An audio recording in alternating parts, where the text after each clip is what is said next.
Welcome to our special assessment series. During this series, we are sharing stories of real-life surprise condo assessments across America. In this first video, we will share 2 stories of home buyers who received surprise special assessments after closing. This first story is one that has been shared in our other videos. We will call the buyer Amanda. Amanda was a first-time home buyer who just graduated college and saved enough for her first home. Purchasing a small condo in the suburbs made most sense because it was less expensive than a single-family home.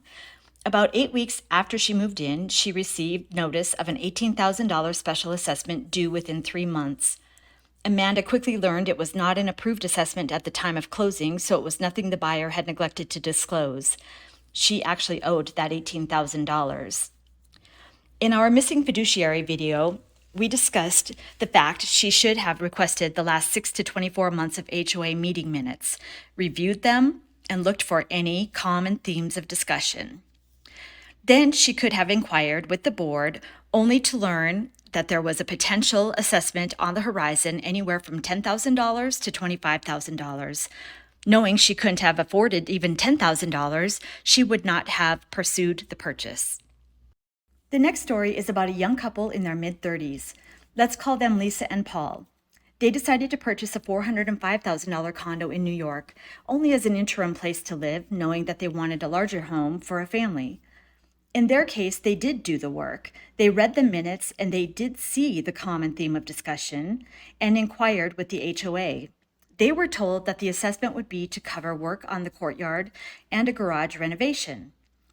Knowing this, they purchased their condo thinking it couldn't be that much, and soon after closing found out that their portion of the assessment totaled $105,000. That's a quarter of the amount of the cost of their condo.